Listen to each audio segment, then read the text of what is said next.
of the Rules and Strategic Planning Committee to order. There was proper proof of notification. Mr. Langreck sent me a photo that he had it posted up on the bulletin board yesterday morning. Let's see, agenda item number 3, is that agenda approval? Mr. Chairman, Yes. a request from Al Lenz, if we could move agenda item number 8 up on the agenda and discuss that. He has another commitment at 11 o'clock. So. Absolutely. So I'm looking for a motion to approve that 10-point agenda, moving agenda item number 8 up before the other 2 major ones. So move. Okay, motion by Cosgrove, second by Frank. All those in favor of that motion, please say aye. Aye. Aye. Opposed, say no. Okay, that motion's approved. Also, we do have a quorum today. Oh, wrong glasses. Can't use those. Trying to do things while so we do have 1, 2, 3, 4, 5, 6, 7 out of 9 of us here today, I believe. We're just missing 2 people. I'm not certain Linda can hear us yet. Oh, okay. Supervisor Gentis, can you hear us? That's what I Do you thought. think she's on mute? She must have something muted or turned down. Oh, okay. I don't think she's seen The chat. She looks like she's trying to text somebody. Yeah, maybe. Hello. Hello. now it's going back to red. Okay. I don't hear you. I don't know if I'm supposed to turn something on here.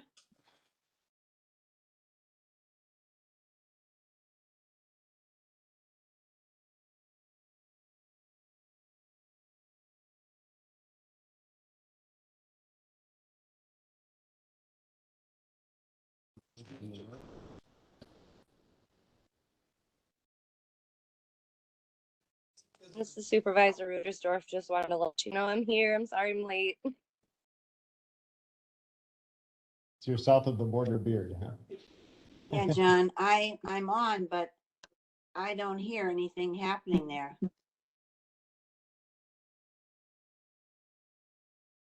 But Alan can hear us. Yeah, I can hear you guys.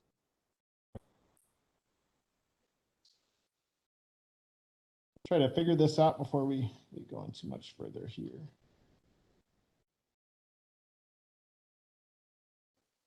Okay. What's your name? Josh. Josh.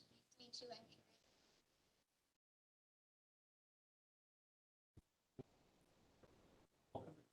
you. Yeah. Josh, what? Breaker. Welcome. Okay, so we're just trying to get everyone's volume working here. Looks like we have 8 out of 9 members here now this morning, except one of those 8 cannot hear anything. I hear. You hear now? Yeah. All right, great. We got 8 out of 9 who can all hear us. Okay, so agenda item number 4, approval of minutes. I'm looking for a motion to approve the minutes from the January 5th meeting. Motion by Glassbrunner. Second by Cosgrove. Any discussion on those minutes? All those in favor, please say aye. Aye. Opposed, say no. Okay, those minutes are approved. So agenda item number 5, public comments. Mr. Lenz, do you want to comment before we get to the agenda item on the joint? No, I'm fine. Thank you, Sean. Okay. Anyone else want to comment from the public? Okay, so then we'll go ahead and move on to the agenda item. On our agendas, it's number 8. It says update on joint meeting with Richland Center Common Council and Red Board. So what I did is since only 5 out of the 9 could attend that meeting, I just thought we better have it on the agenda here just to make sure that we could debrief from that meeting. So all the meeting materials from that joint meeting are in our folders, and it starts with 08 joint meeting. There's a cover sheet, but this is just Pretty much verbatim with the exception of the introductory sentence, everything that the Common Council and the Red Board received beforehand. So, what I did at the beginning of the meeting is I just ran through basically a brief history, like a 6-month, this is what happened. So maybe I'll just run through that briefly, just so we're all on the same page, and then we can talk about what happened. So at our August 2022 meeting of the Richland County Board, we adopted a resolution that encouraged the Red Board to explore a public-private partnership where public sources make up half and private sources make up half of the economic development budget, and return to finance and personnel with a report by October 31st. So that's attachment 08A. The numbers are off in the cover sheets. I'm sorry, I didn't renumber those.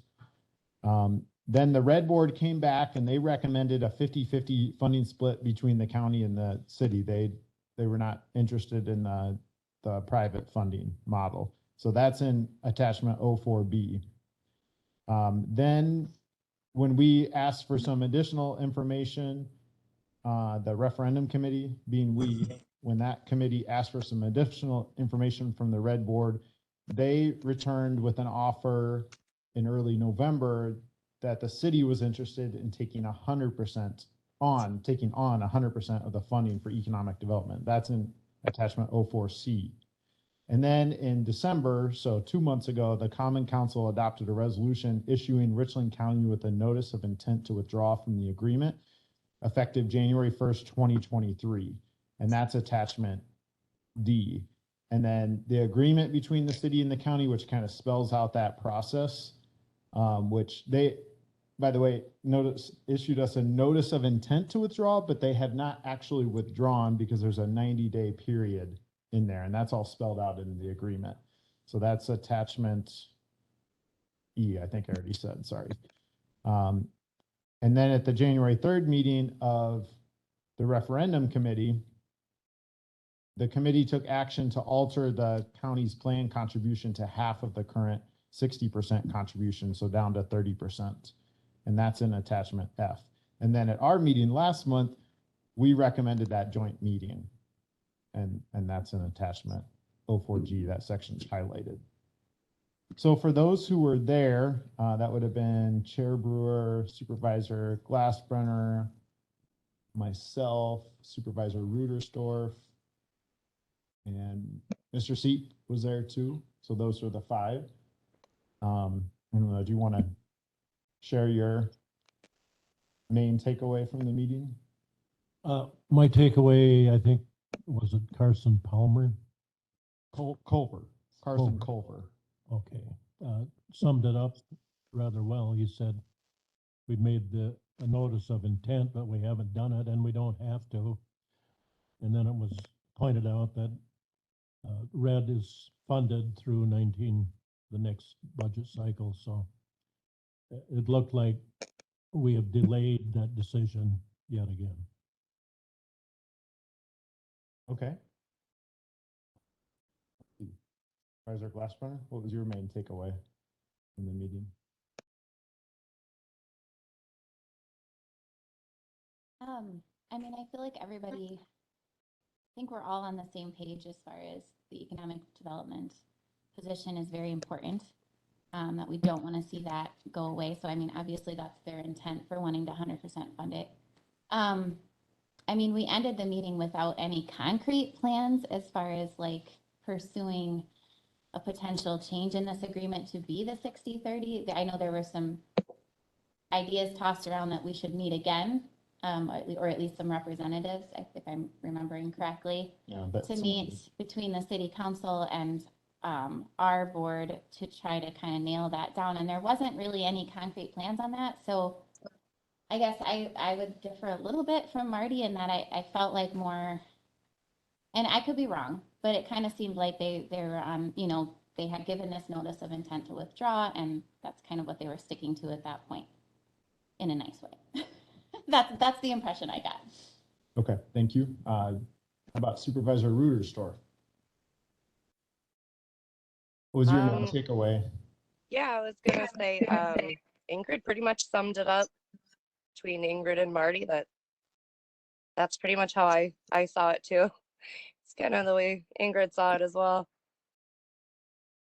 Okay, thank you. I guess my main takeaway from the meeting was, it did seem in the meeting, at least it seemed like they had their mind made up.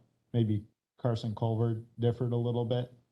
But I was kind of hearing after the meeting, well, maybe there was some new things that came out, about the county's intentions that I don't think several of them understood necessarily before. They've got that one line in their resolution that says, whereas the county identified economic development department for elimination or possible elimination or something like that. I don't think that was clear to them that we actually never did that. So hopefully that helps. I was also hearing some new information to me was more about workload and how much economic development Director Glassbrenner has on his plate and how city stuff is keeping them really busy. And there's some desire to maybe focus on that stuff from their end. So I was kind of hearing that too as a potential factor in all of this. So, just after the meeting, and this wasn't in the meeting, I think I had conversations with a couple people, the mayor and I don't know who else, everyone was floating around afterward. And it just seemed like there might be a potential that the city may want to fund it 100%. And then the county may, what if we kept our contribution and we were doing something else with that? That was another idea that was thrown out there too. So I don't think any solution got figured out, but at least stuff got shared more and more people were in the room. I don't know if Mr. Linz, you're on the red board. Mr. Glassbrenner, obviously you're here. I don't know if either of you want to add in anything. Well, I would concur with pretty much with what Marty shared, that some new information came out and Carson Culver kind of, summarized everything nicely. I would advocate for another joint meeting be scheduled, at some point when there's a better understanding of what the state legislature and their governor are going to do with the budget, just to keep everybody on the same page with what's happening with the county's financial position. And that it might not be until July, it might not be until September, it just depends on how long the folks in Madison take to get together on a budget. But I think, Ingrid raised some good points as well, in her observations. So that's what I would share. But I think getting the three boards together, the committees, council, whatever you want to call them, I think that was a really good thing to have happen to open up the lines of communication between the three respective bodies. Okay, thanks, Mr. Linz. And Mr. Glassbrenner, do you have anything to add? I would just add that the city's personnel committee has met on this. I do believe it's going to be discussed at council next week. It's my understanding from the personnel discussion that happened publicly that the city's likely to continue to move forward on the trajectory that they're on. Okay, and then I forgot, Mr. Langrick, you were there too. Did you have anything to add? I don't. I think it was a good exchange, and I would kind of add on to the comments where it seems like it's, obviously still in the city council's kind of in their ball field on what they want to do with it. So any types of initiatives that you folks might want to would be a lobbying cause to try to engage possibly at their meetings to try to advocate for a different trajectory if that's the pleasure of the group. Okay. Thank you. Does anyone want to, I suppose, especially the folks who weren't there, so that'd be Mr. Frank Cosgrove, Ms. Fleming, and Ms. Gentis. Any comments from the rest of the group? Mr. Frank? Yeah, so I didn't know if anybody else was going to comment first. And it did not make the meeting, and I guess it's good to thank you for the documents and thank you for the comments. I would really like to see another meeting. Two of my questions are if the 90-day letter has gone out, what's our timeframe's going to be coming up pretty quick.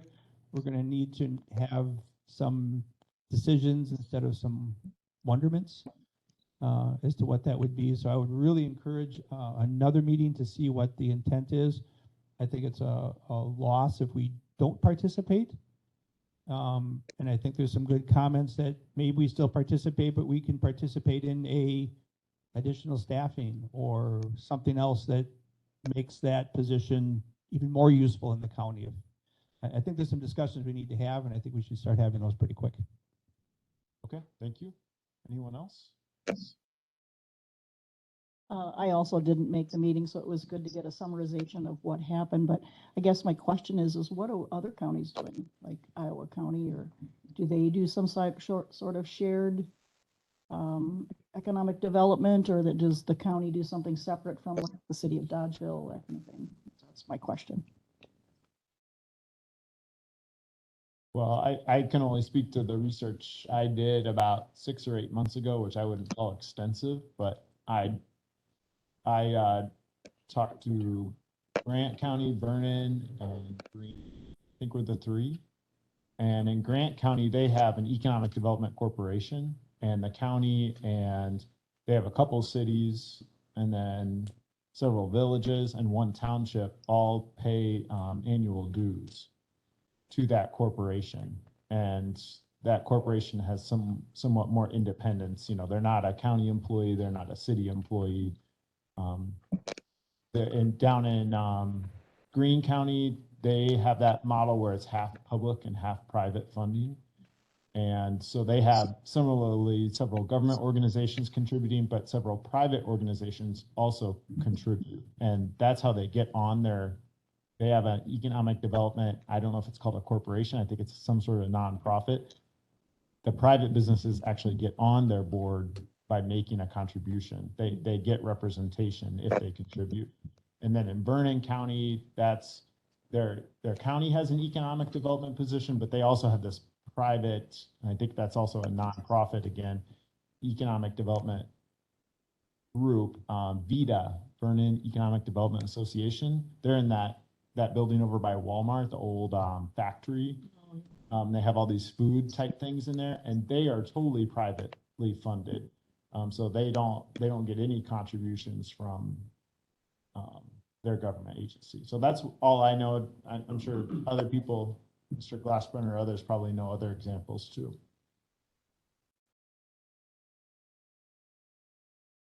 Okay. Anyone else who wanted to speak? Yeah, I also did not make the meeting. Apologies. Curious, what are we in the middle of that is essentially going to be abandoned if and when this all comes to head in terms of county side of projects? And then if it is the trajectory they're on, is there the option of subcontracting for a special project the county might have? Good questions. Gonna be Mr. built in. Langreich, do you know, Mr. Glassbrenner, of any projects that the county, that Mr. Glassbrenner is working on for the county that would be affected? Say if it ends April 1st, I think that would be roughly the time frame. It might be a few days earlier, a few weeks earlier. Director Glassbrenner, if you can enlighten us on the current existing county projects. Yeah, so there are projects that are underway. Like right now, I've been working heavily the last couple of days to try to close down the CDBG close program. There've been a lot of exchange of documents and emails and things like that to try to close that out. That will be ending very shortly. Another project that I've been working on for a few months is with the EPA and working through some of the brown sites that exist in the county and the city. That work, won't end. There's no need for it to end. It was a collaborative effort between city, county, EPA. And I can relay the information, share the information, and I'm sure I think that I could gain approval from the city should it continue to move forward in its direction to obviously continue to carry out that work on behalf of the county. Um, we've had a substantial amount of work done through the US EDA grant that was issued about 2 years ago. A lot of that work is winding down as well. That project is slated, or the funding is slated to end in June. That was work that had to do with the comprehensive planning efforts through different towns, the city, the county strategic planning, the work that was done on Fancy Creek. So a lot of that will be coming to an end in June. So there are some things, but it's not an immense amount of work right now on the horizon for the county that it couldn't be, again, agreed by the city to have me carry on with those things. And I do know that the city has talked about the possibility of contracting back with the county on specific projects that they felt were worth pursuing. Another one that we've been working on is the CDI grant that is with Bethlehem Lutheran Church in Rockbridge. So I'm currently actively working with WEDC and Pastor Dan out there to make sure that that grant is administered properly, receipts, documents are filed the way they need to be, and the draws are done the way they need to be. So I think that's a fairly good list of things. There are some more regional projects that I'm working on through Prosperity Southwest, which is a 6-county economic development consortium that Richland County has a seat on. Those are broader perspective types of efforts, where right now we're working on a project to try to figure out if there are inefficiencies in the workforce, like transportation. Why do people leave the companies they're with, things like that. So it's more study related. So I think that's a pretty good summary. Can I have you, Jason, to comment maybe on brown sites as well as when we talk about tax deed infill sites?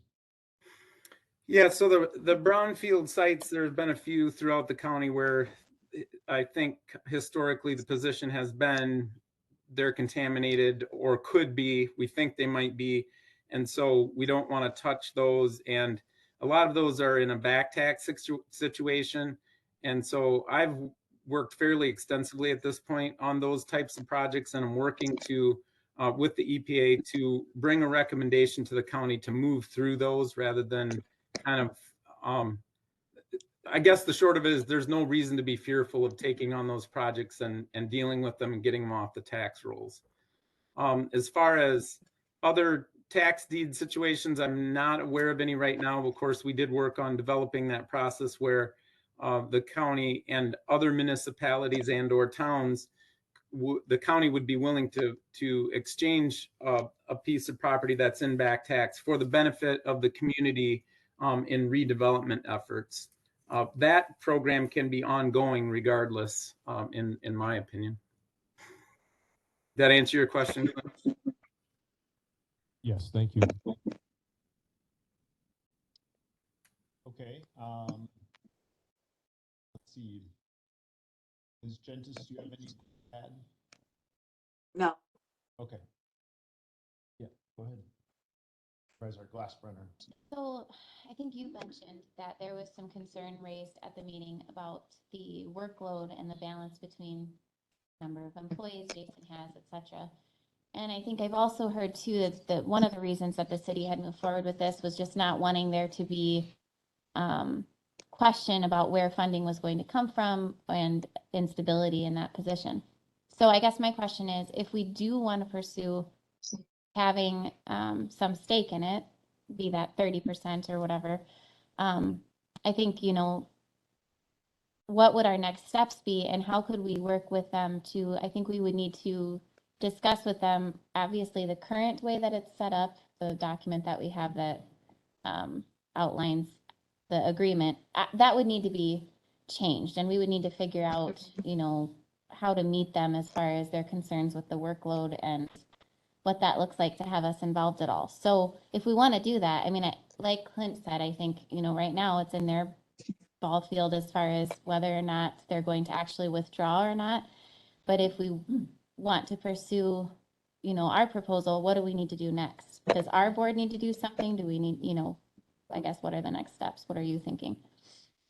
Well, I guess I don't think we can't stop them from withdrawing. If they choose to Right. withdraw, that's, it's in the agreement. Either party can withdraw. But you mentioned having the 30% be in some other Yeah. avenue. Yeah, I'm not quite sure I understand how we would be contracting with Mr. Glassbrenner directly, because if the city's paying for 100% of his position, then that looks like added money to me, unless they just don't spend all of their money every year. If they allow us to have Jason do something county related, that's very unclear to me. I don't quite understand how that would.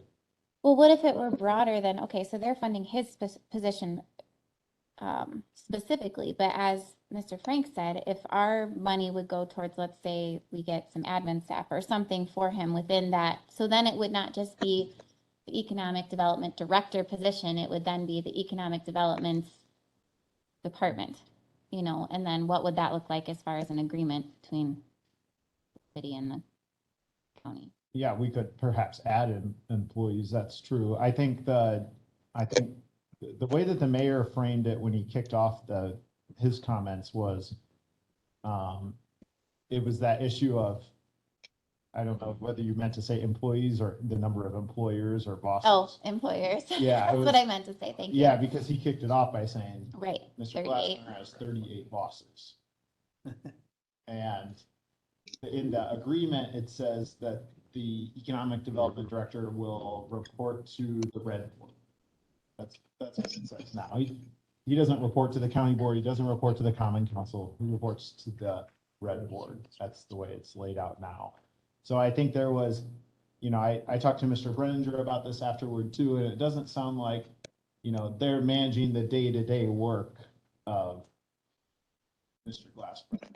They're more setting big picture goals. Like, I think they have 3, like housing, childcare, and one other for his focuses. So, I don't know that agreement is very accurate right now. And I think figuring out who manages Mr. Glassbrenner is maybe one of the potential issues in all of this. Because right now, all of our department heads report to the administrator, except for the elected ones, of course. And they also have an administrator, so who does Mr. Glassbrenner report to? And so that would be one thing to kind of sort out. So if we say, well, we'll pay for an admin person, I think we'll still have that issue out there. Right, which Who is is he why, reporting to? that's why I'm thinking, if we were going to present this as an option, also, wanting to look at redrawing that, making that a lot more clear, whether that, he only reports to the city administrator and we just have some stake in it where we could contract a particular project we had in mind or whatever that might be. I don't know. Or it could be outside, I would imagine we could have outside contractors too. We could. And we used to do that with Southwest Regional Planning Commission. I don't think that arrangement was held up, in the long run. But maybe there's special projects, if we have something specifically in mind, if say we have a brownfield site out in the county somewhere outside the city and Mr. Glassbrenner doesn't have time to work on it, we could contract someone there. If they need us to finish up the childcare grant out at Rockbridge, if they don't want to do that anymore, we could get someone to finish that up. Or I'm just throwing ideas out. I don't know what the solution is. Mr. Chairman? Yeah, Mr. Chair. That is also a discussion topic that will be coming up, is our membership or inclusion in Southwest Regional Planning. So, but I agree that that would be a source of contracting, much as we had before for those interim years when we had the lady here. And at least it was a presence. It wasn't like having Jason, but at least we had a presence. And they've done a lot of valuable work for us, strategic planning wise, and helping the various communities develop their own comprehensive plans or strategic. I don't know which it was, but they helped in planning and conducted a lot of workshops around the area. So I believe our membership in that organization is invaluable and has to be continued. Any act? Oh, yeah, Mr. Yeah, it's another thought. So I'm a little bothered by, we have a fabulous county. Within the county, we have a single city, and it seems like we struggle to share the resources to bring them together as a unit. I'm thankful to see some of the logos that have come out, some of that standardization. That project is great. I think it's bringing that, and I see this as a step towards that separation again. And I don't want that. I really don't want that.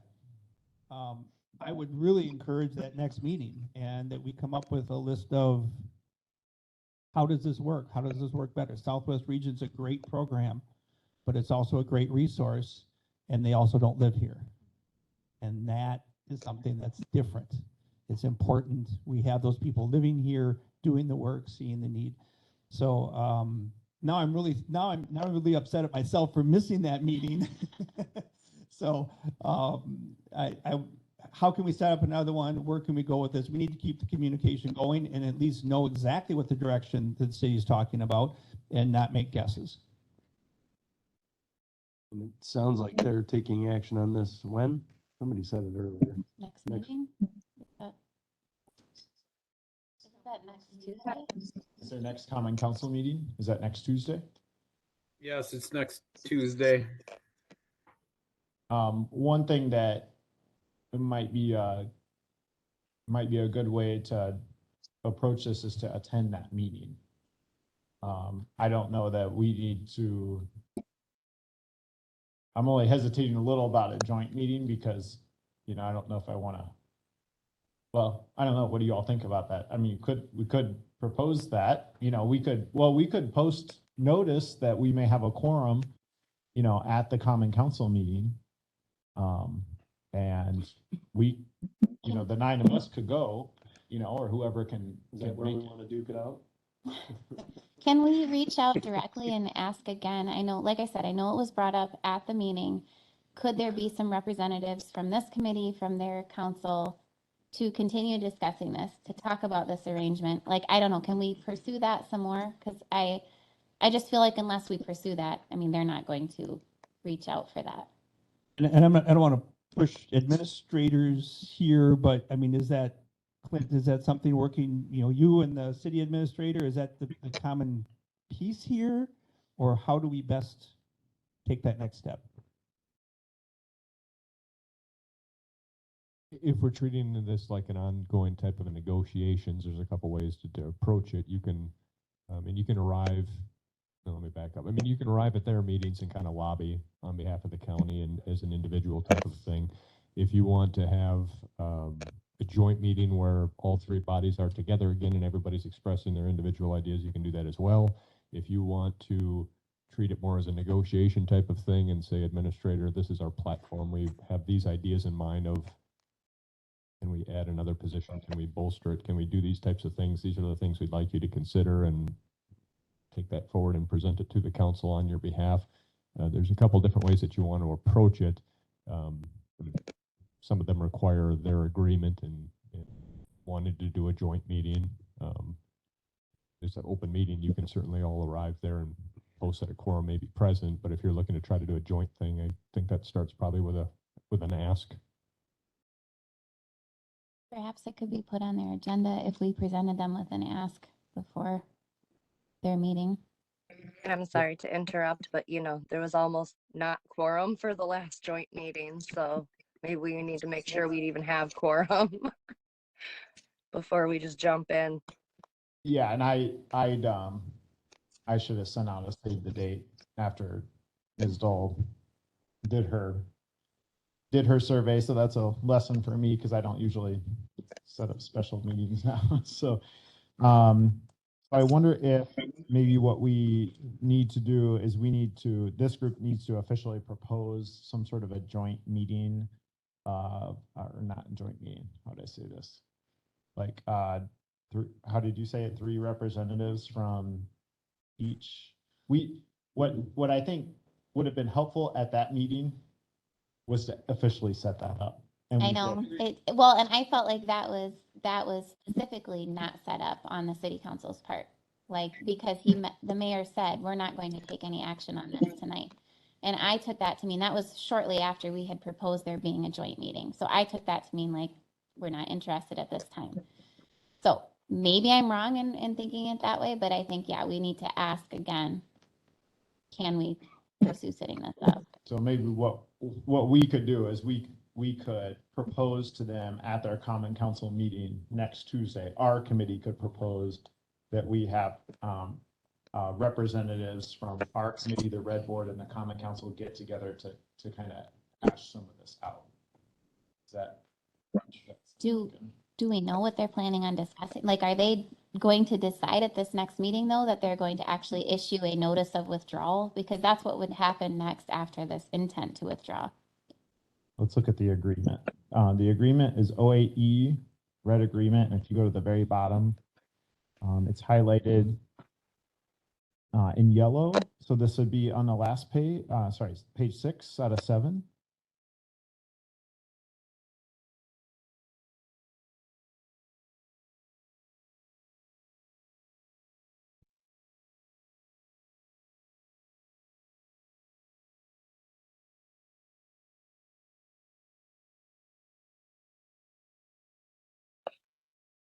So I'm reading 10C. They cannot issue us a notice of withdrawal at their meeting next Tuesday.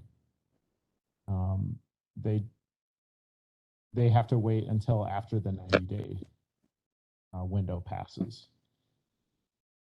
So it says upon the service of the notice of intent to withdraw, which already happened, the parties agree to meet and confer in a reasonable manner, time, location, and number of meetings within 90 days to discuss the proposed withdrawal and potential amendments to the structural document, which we already did. Doesn't say that.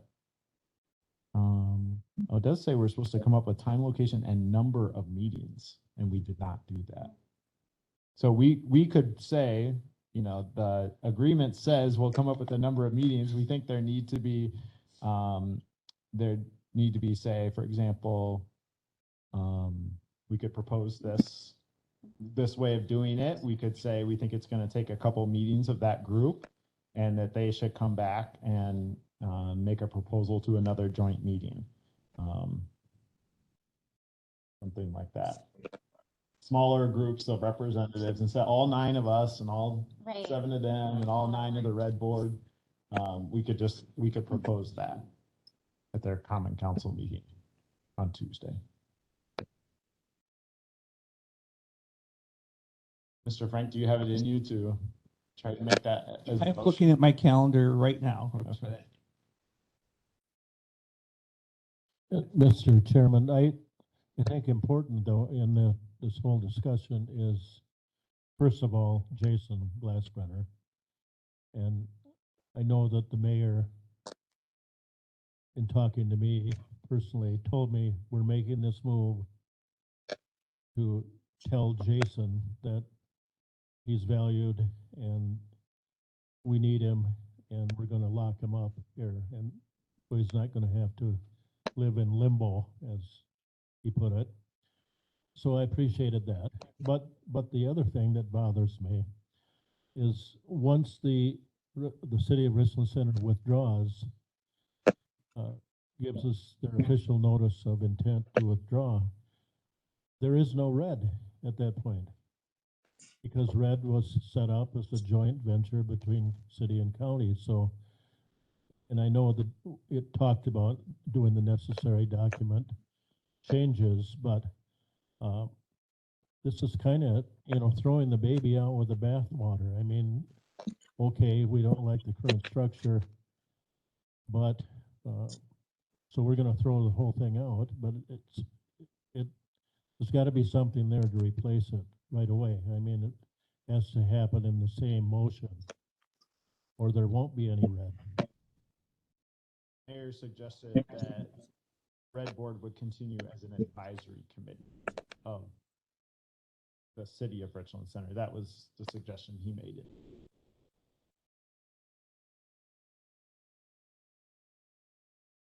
What time, Are what time is that meeting on Tuesday? 6:30. Thank you. Are you proposing that we send this forward as a resolution to, or like like, what are you proposing? That we show up there and ask this, or we're sending them something to ask before the meeting? Well, I was hoping that maybe Supervisor Frank could make the motion. To do what, though? I'm hearing what you all are saying, and I'm thinking what we want to propose is we want to propose a smaller group with representatives from this committee, the Common Council, and the Red Board to meet twice to come up with how this structural document would be amended, because it says that here, come up with potential amendments, and then return their recommendations to a joint meeting of the Common Council, the Rules and Strategic Planning Committee, and the Red Board. That's what I was kind of thinking I was hearing. So I was thinking maybe if our committee proposes that, then we take that to the Common Council on Tuesday. You know, as many of us who can go to that meeting, and we explain why we would want to do that. I like that recommendation. I think 2 meetings might be too short just because of time schedules and things. So I'd like to say 4. I think it can be done in less, but if we don't plan for the extra, then we might cut our feet short, I'm afraid. So Up to 4? up to 4, yeah, something like that. Just run, because that's like a lot. Well, you know, so they call it up to 3, just something, because, you know, the first meeting, you're gonna get some surface stuff done. The second meeting, you're gonna start getting meat done, and then you're done, you know. May take more than just that.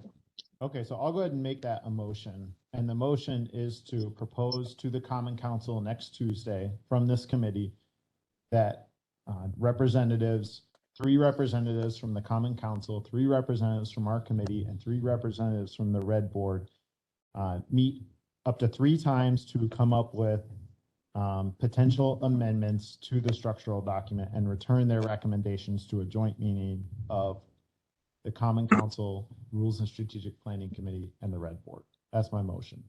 I would second that. Okay. So second by Mr. Frank. Any discussion on that motion? Okay, all those in favor of the motion, please say aye. Aye. Say no. Okay, that motion carries. What time does the Common Council meet? 6:30. Okay, we have finance meeting that day at 5. So we probably won't be done by 6:30. Well, let's see, I'll get in touch with Mayor Copernall and I'll ask him if they can put that later on the agenda, just to let him know that several of us might be coming, and that won't affect everyone because not everyone's on the finance committee. Yeah, I'm not. So certainly if you and I can't make it, Mr. Brewer, then maybe some others could make it. But I guess I would encourage everyone.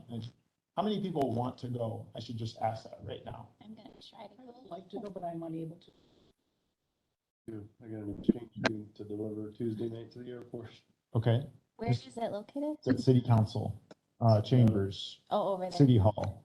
Okay. I mean, I'm gonna try to go, yes. Okay. Ms. Rudersdorf, Ms. Gentis? No. Yeah. I will try to be there. Okay, and Linda will not. So if me and Mr. Brewer go, that would get us to a quorum. So if we've got Rudersdorf, Well, Frank, Glassbrenner, well, no, we can just post the meeting and say, you know, we may have a quorum and this is why. It would be very simple and easy to do. I don't know that do we need to call it to order? I don't know that we need to call that meeting to order, do we? Can we just post that we may be present to? To post a quorum, yes. I'm trying to imagine though, if we're trying to get the city in a position to take some type of action that they want to make on, we would be talking out to Mayor Copernall, Administrator Oliphant, to make sure that their agenda has an appropriate item to cover and allow for them to take some type of an action or discussion. We can do that, just to put on we there. can work on the agenda and what it sounds like, but I think we just need to let the public know that we may be there and this would be why. We'll have to see if our agenda item matches up with theirs. We'll try to keep it vague. Okay, any other, yeah, Mr. Frank? So as for the agenda, if no decisions are going to be made by the group and we're just there, I guess if we're representing something, then that is a representation. Okay, never mind. I'm just trying to think through the 'Cause we're whole discussing open county record because we're business. discussing it. Even if we're not taking action, you know, we're still discussing. We're discussing the doc. Okay, here. Okay, so we'll post an agenda, and then if we get a quorum, fine, we'll figure out if we have to call ourselves to order or not. Hopefully we don't, because that seems awkward. Hopefully we can just let the public know we may be there and we may be discussing this.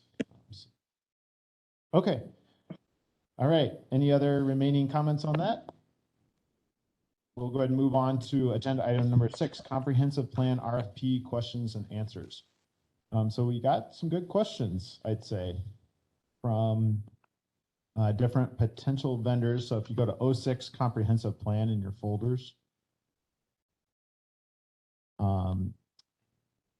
the list of email addresses, these are all the people who were heard from. We heard from one group that they will not be submitting a proposal, so that's noted in the chart there. And then they submitted 11 questions, and Ms. Dole gathered all these up, so thank you, Ms. Dole, for putting these in a nice, neat package and not making me look through however many emails. So what I did is in red, I just wrote out proposed answers. So I'd love to hear feedback on these proposed answers. Do you all need me to walk through them, or did you have time enough to go through them where you have? Okay.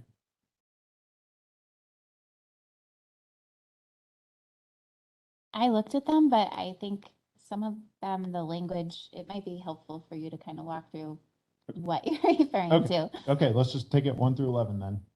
Number 1, please provide more guidance on the outside community groups noted in engaging the community section of the RFP. We have a variety of tools and processes for public engagement, but they are most effective when we know the quantity of attendees or groups involved.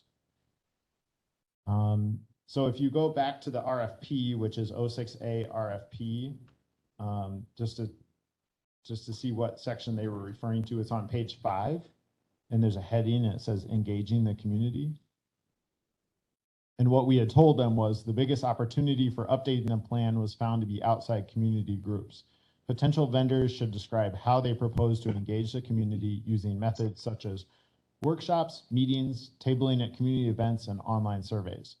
A written participation plan will be required to fulfill statute 66.1001. And this plan will be proposed for adoption by the Richland County Board of Supervisors before community engagement begins.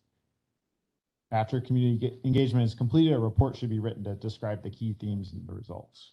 So that's what they were reacting to when they had that question. So my proposed answer to them was, we have not yet determined outside community groups to engage as part of the plan.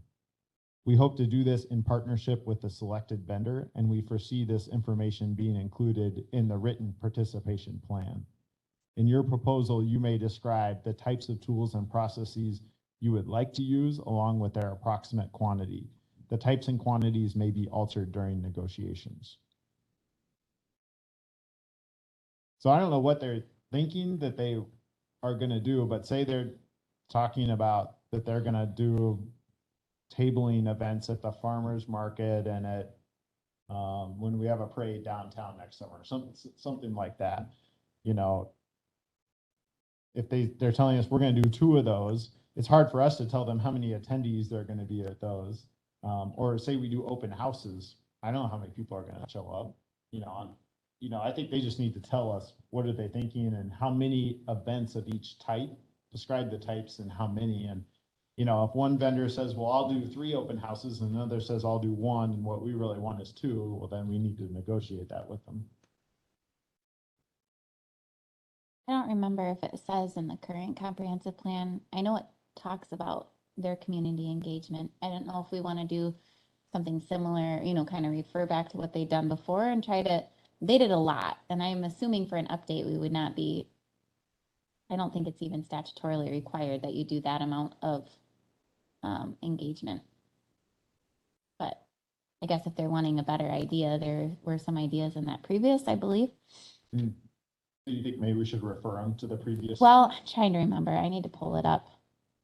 Giant It's only document. 380 Right? pages. So I don't know where that would be in there, but I mean, we could refer them to that. But like you say, I don't think we'll be doing as much. I mean, No. I think they went out to all the townships. Yeah, they had done extensive, and I believe statutorily, like, I don't even know about community. I know it says there has to be some public participation. I think it's like one meeting or something like that when you're doing an update, but it's not near the breadth that they had done before the.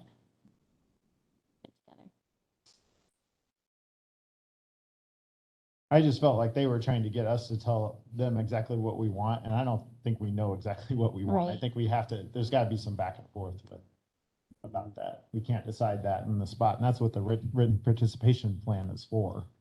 It's to solidify that, take it to the county board. Everyone knows what we're doing for public engagement.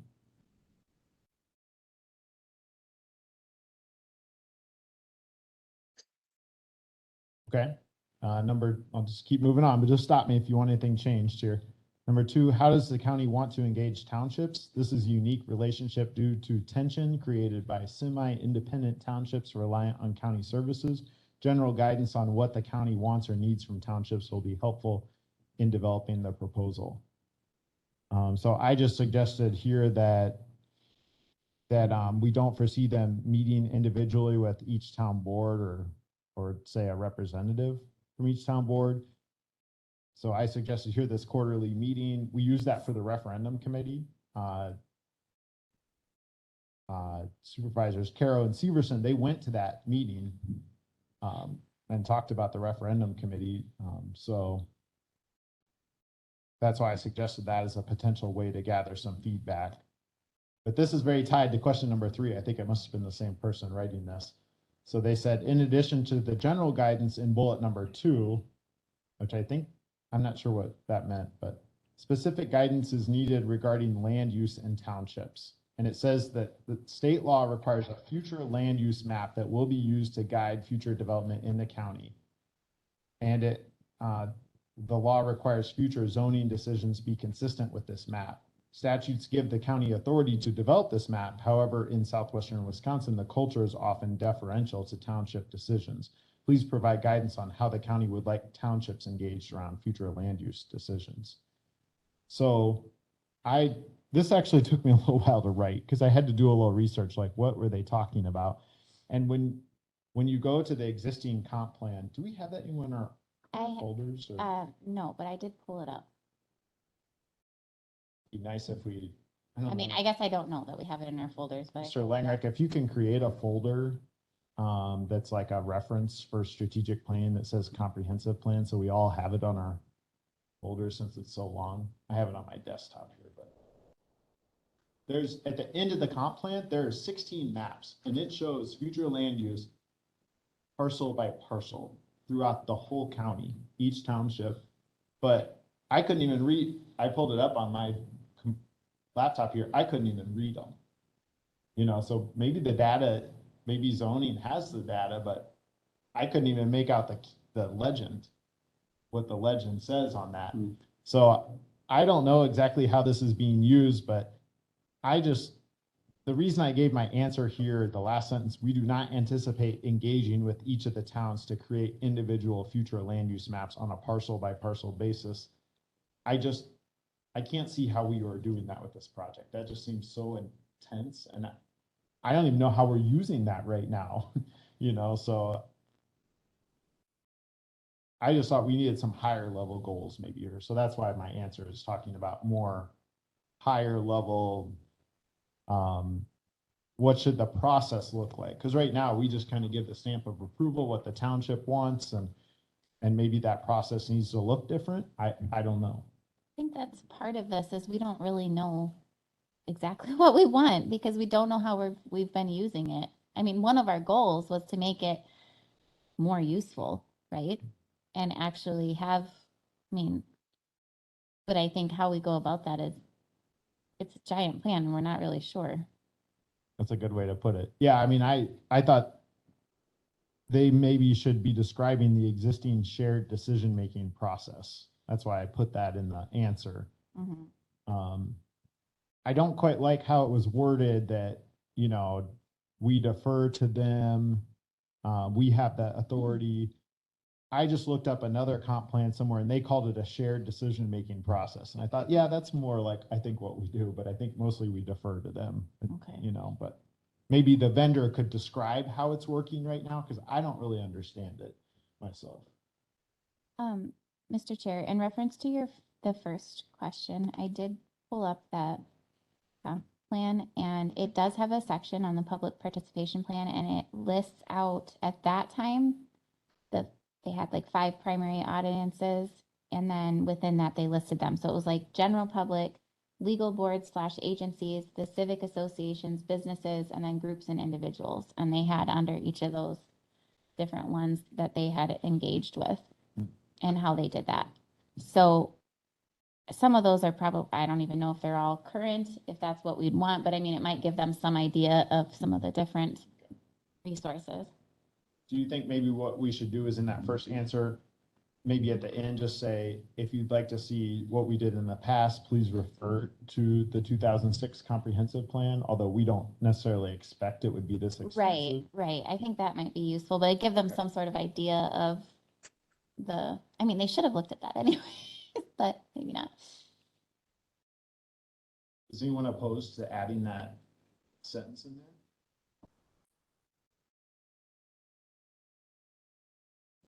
It's under the section.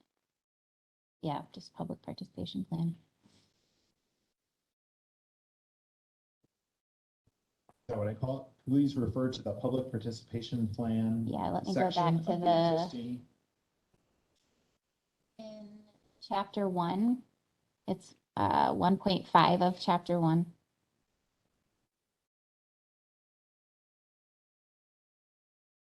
I mean, and there are other things there too. There's a whole bunch on the community. There's surveys that they did. Things like that are other sections within that chapter, but.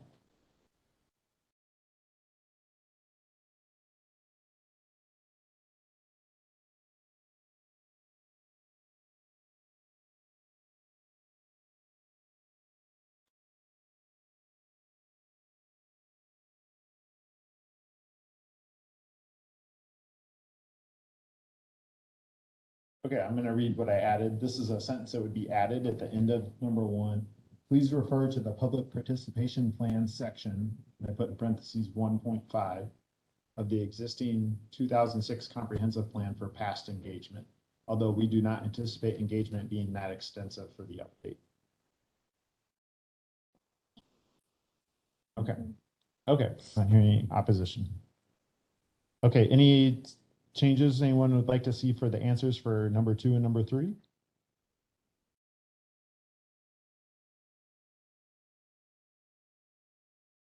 Okay, question 4 was, will the county entertain a later completion date than the one proposed in the RFP? And I said, no, we would like the plan to be completed within a 12-month period before the next county board is selected in the April 2024 election. Opposition there? Okay, number 5, has the county performed a public opinion survey of amenities or services for county residents since the last comp plan update?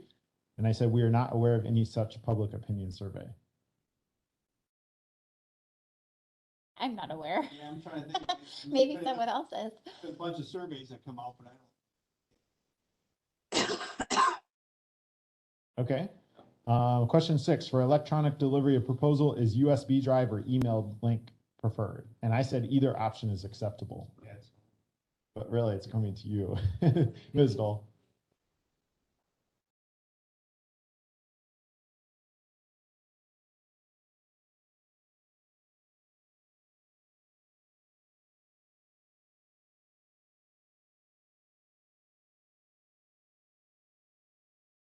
How about I add at the end as well as Dropbox? That'd be good. Box, Do I need to call it something more vague than Dropbox? Because that's just one.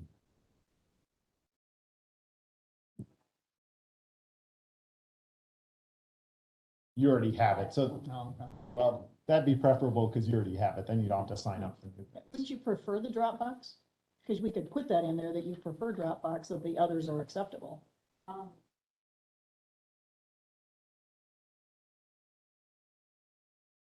But this is only going back to that one person. They're all gonna be large, yes.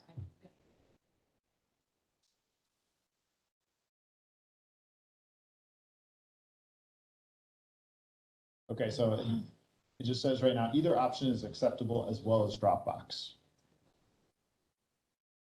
Okay. All right.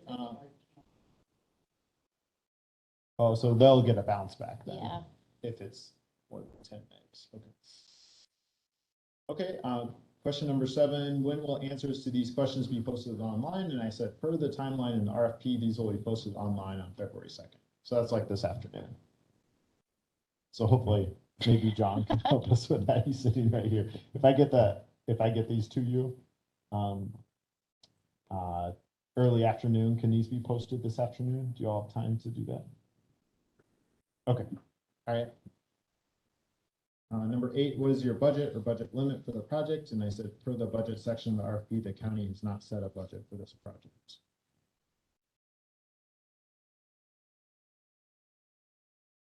Taking no comments is no opposition. We'll just keep going here. 9, who will be the project coordinator and point of contact during the project for the county?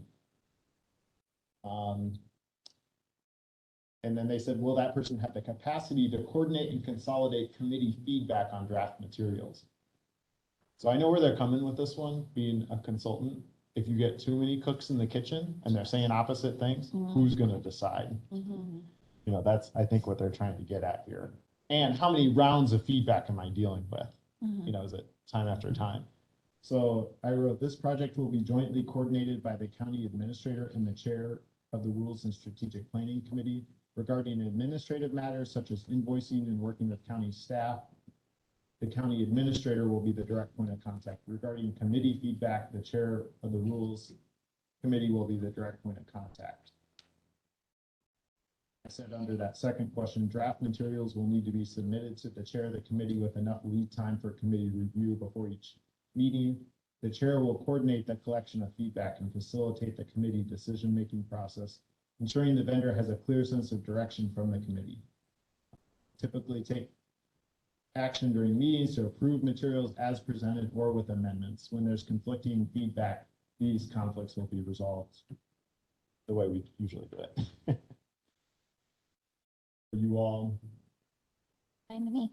okay with that? Well, I'll make sure it gives everyone a voice, you know, while not confusing them too much. Is that all okay with you, Mr. Langreich? Okay. And I know at some points you might say, well, send the invoices to Ms. Dole. You know, you don't have to take the invoices yourself, but at least it kind of puts it in your court so that they're clear.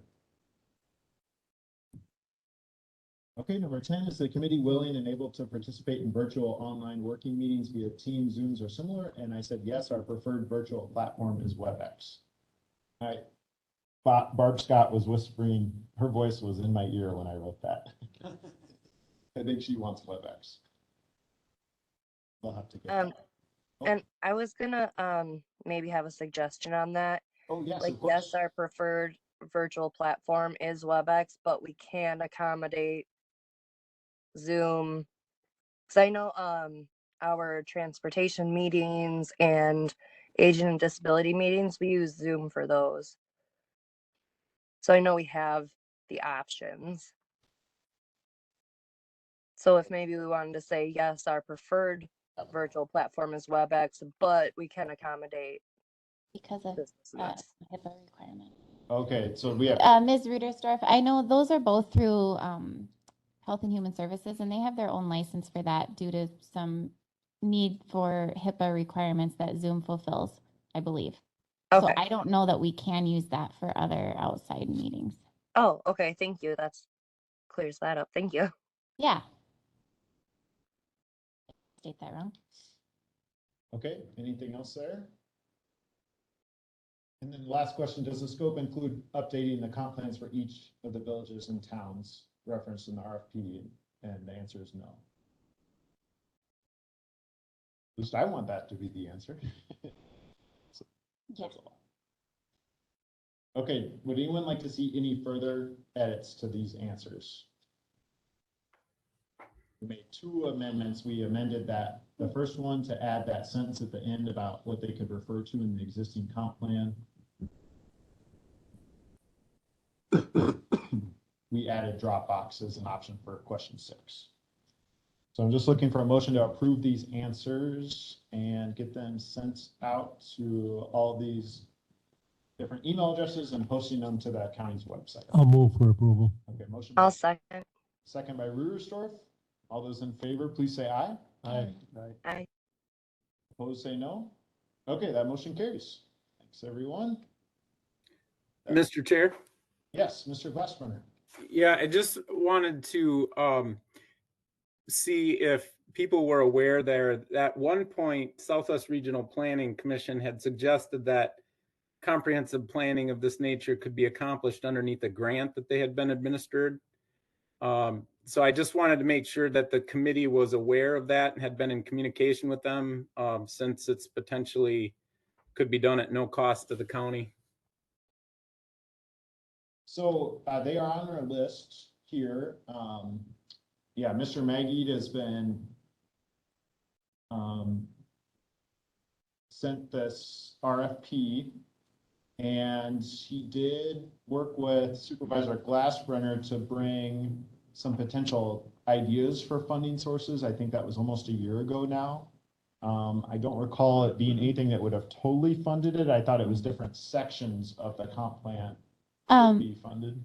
I'm not sorry, Jason. I'm not sure which you're referring to, because when they originally required comp plans, there was a grant at that time.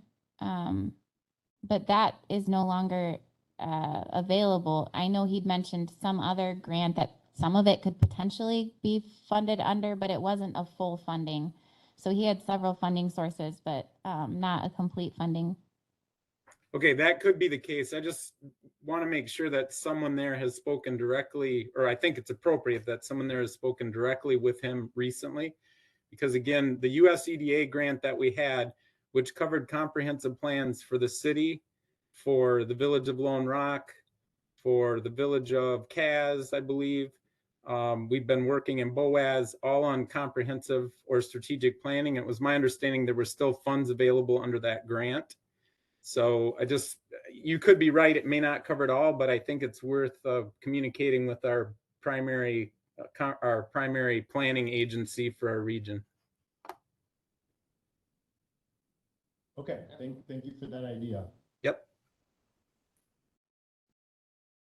Okay, so now we're get back to my agenda here.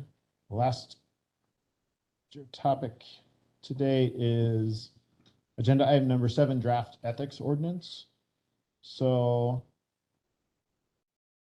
my usual thing, I listened to the last meeting. So at the last meeting, we made recommendations for enforcement. That was the really tricky one. And then the governing body, purpose of ethics, and positions covered.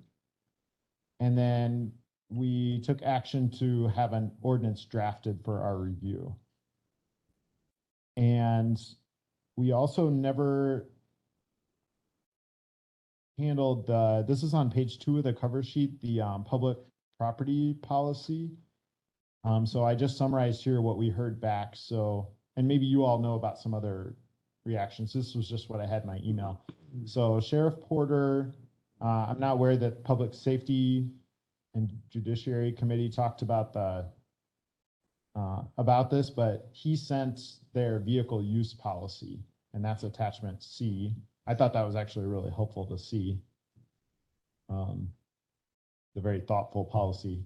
And what I did is I highlighted in yellow the section where they allow some take-home use of their vehicles, but it's very controlled. They have to be generally available when they do that, and there are a lot of rules around it. And then the other person who responded was Mr. Rislow out at Pine Valley, and he said that they discussed it at the December meeting. that the language got mixed reviews. And actually, maybe we should go to the language here first before we get too deep into this. The public property policy, what this committee said to do is send the Crawford Sauk County example out and get reactions to it. So this is what he's reacting to. Their policy in those two counties is an official or employee shall not use or knowingly permit the use of county services or county-owned vehicles, equipment, materials for unauthorized non-governmental purposes or for unauthorized personal convenience or for profit unless such services are use are available to the public generally and consistent with practices and policies of the county. So then going back to his comment, at the top of the cover sheet, top of page 2, he said there was no strong indication of support for it or against it, but they had a question. And the question was, twice a year, their maintenance director, twice in the past 20 years, their maintenance director has taken their truck, I think it's a pickup truck with a plow on the front, home after work. Each time there was a severe snowstorm in the forecast, and that person needed to make sure he could get to Pine Valley as he was responsible for getting their lots plowed out. And that was each time this was okayed by their administrator.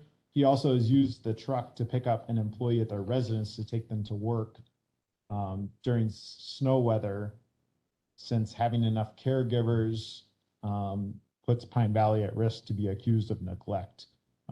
This use of the truck hasn't happened very often. And does the Rules Committee feel that such uses going forward, if approved by the Pine Valley Administrator, would fall within the proposed rule language as being allowed?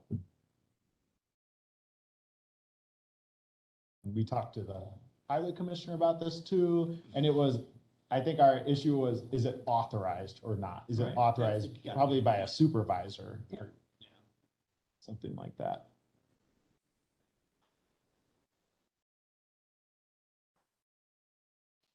So how do people feel about that? Where is that language that he was? Yeah. Sorry about that. Yeah. It was page 10 of the cover sheet. So 07 draft ethics ordinance, bottom of page 10.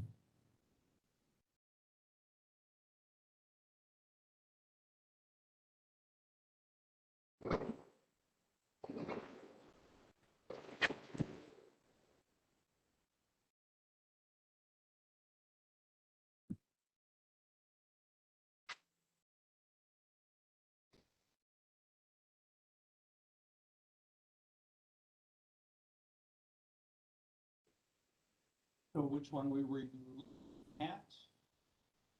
Well, there's only one listed on page. Yeah. The bottom of page 10.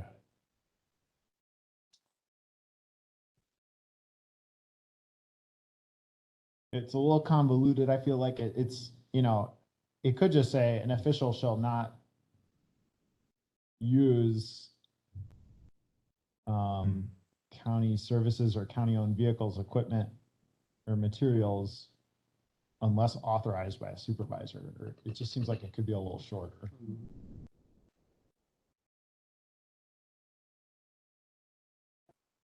Short and sweet. It's approved. And we definitely would want them to be able to use that in specific cases. Okay, I'll make that a motion then. Second. Second by Cosgrove.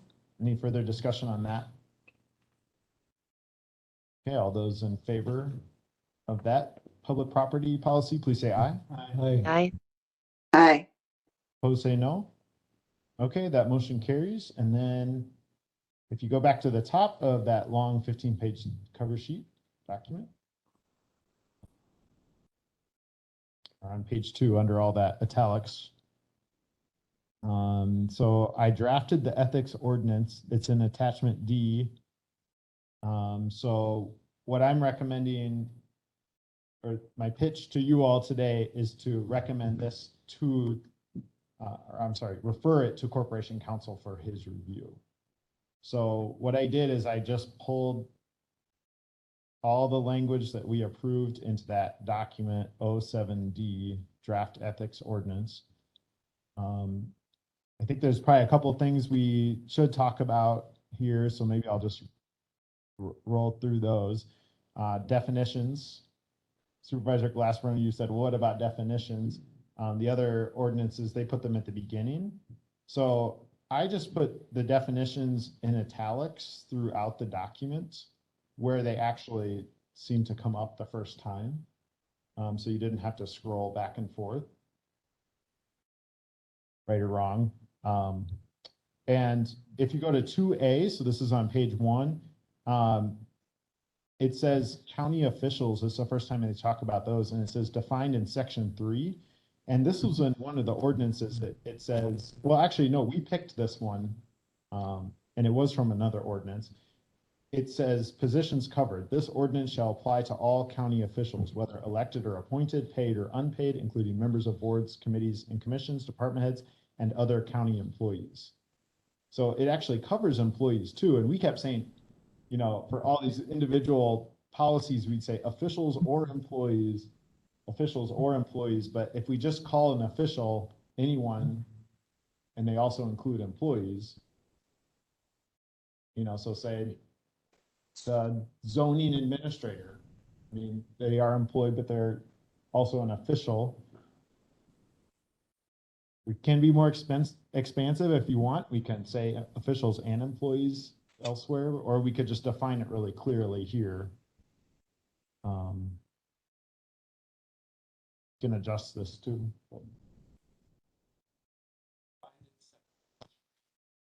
It's right below it, same page. I think it's fine to define it the way you have it and then remove the word employees from the document. It would make it less wordy. So I already did that. I already pulled. Wait, you employees did? out. Because here Yeah. under, Did I not? in recognition of these goals, section A, this is hereby established an ethics code for all Richland County officials and employees. Oh, I missed that one. Yep. Sorry. No, no. Good. But Okay, you that was have- the only other place. Yeah, Yes. you'd already removed it just did a from word it. search, but That yeah. sounds great to me. Okay. I don't know. We hated the wordiness sometimes, so that's why Yeah. we'll just. Okay, so that was issue number 1 that I noticed going through this.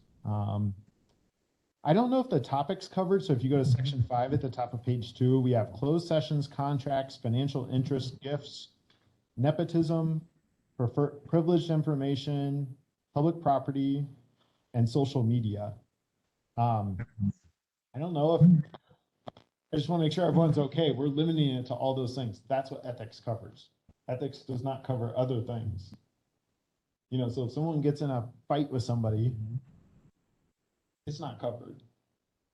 Or if someone, you know,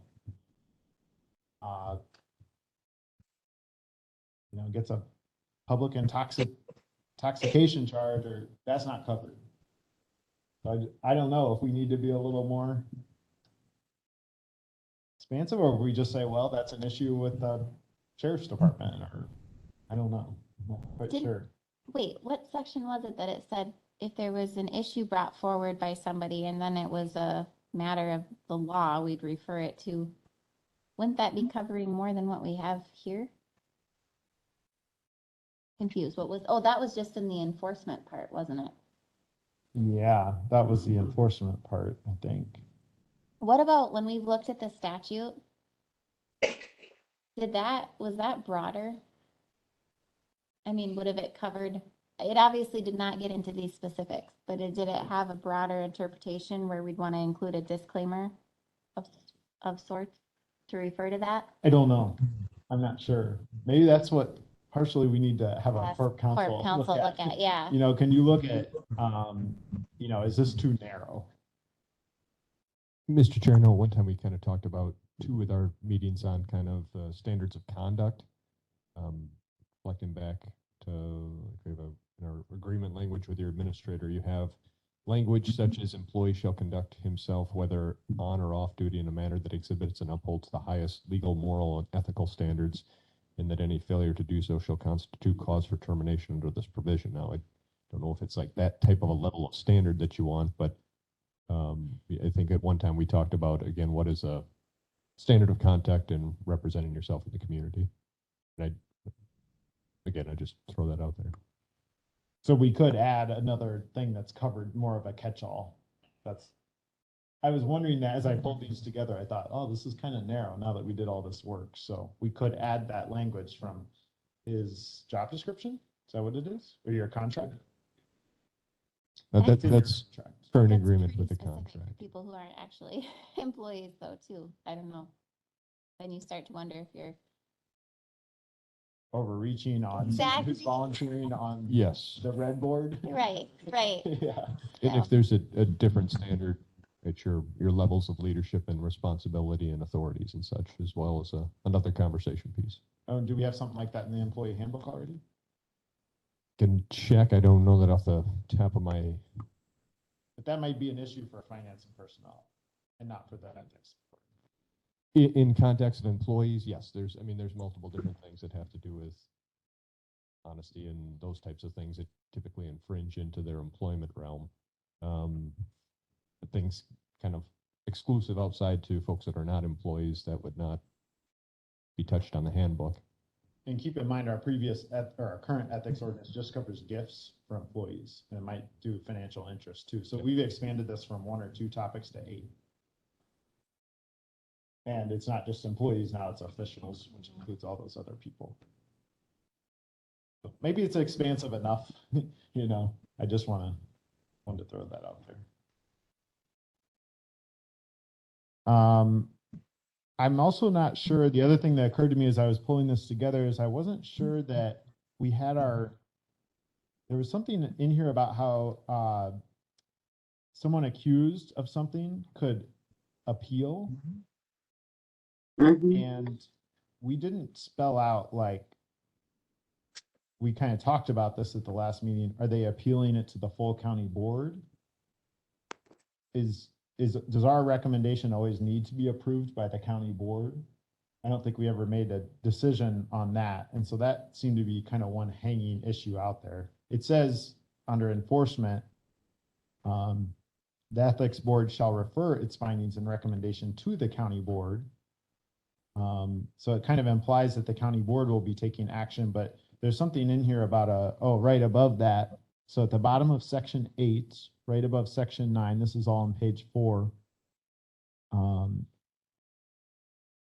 so in the draft, 07D draft ethics ordinance, page 4, right above section 9. No recommendation of the ethics board becomes effective until 20 workdays after it is issued or while an application for rehearing or rehearing before the board is pending or the board has announced its final determination or rehearing. So is it the ethics board? Is it the county board? Yeah, it just says board. It says, Yeah. and I left it vague because that's how we had it, and I didn't think we had really made that determination. So we could say, that they may appeal to the ethics board for a rehearing, or we could just say they can appeal to the county board for a but if it's already going to the county board, I think we're just supposed to make it really clear, are we going to allow someone to appeal this or not, is I think what we need to decide. I think you have to give them the ability to appeal. Process. And then who should be the appealing body?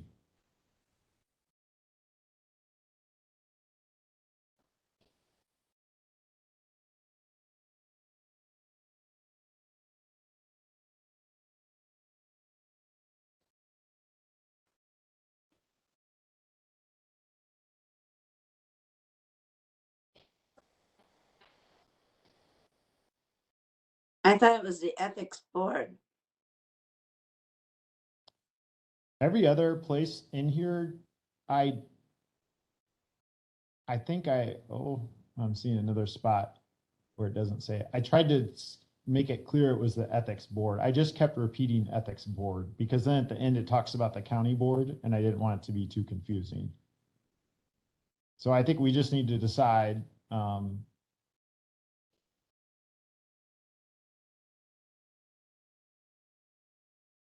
it's already gonna go to the county board, so,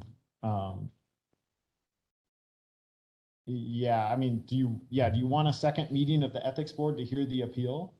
When it's the same group? Usually when you appeal, it's to a higher body. Okay, so we could just add a sentence in here that says, appeals, may be requested to the full county board. Okay, anyone opposed to that? Okay, so we'll just add that sentence in here. And then it looks like the county board then has the final authority to, the way it's written under enforcement, to basically issue the, whatever it is, whatever consequence there is of a violation of the ethics code. It's not the ethics board's body's ability to issue it directly. They have to get the county board to agree. That's the way it's written right now. I just want to make sure that that's all okay. Okay, any other thoughts on any of this? Okay, so I'm looking for a motion to recommend referring the draft ethics ordinance to Corporation Counsel for his review with the two amendments we discussed. One was the public property policy, and then two was the addition of the appeal body being the county board. I'll make that motion. Okay, motion by Rudersdorf, second by Frank. Any further discussion? All those in favor, please say aye. Aye. Opposed, say no. Okay, that motion carries. We'll have it go to him, and then maybe we'll have it back here next month and can push it to the county board. Okay, so future agenda items. Does anyone have any future agenda items?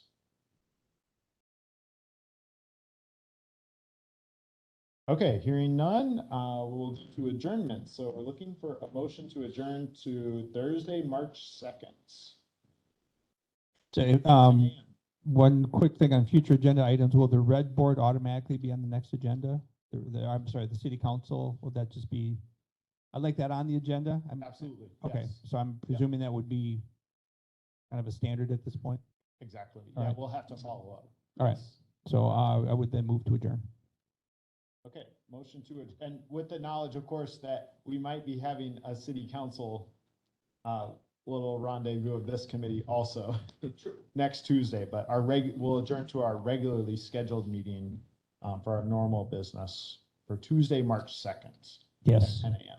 Okay, so motion by Frank, I'll second it. second by Fleming. All those in favor, say aye. Aye. Say no. Okay, we're adjourned. Thanks, everyone.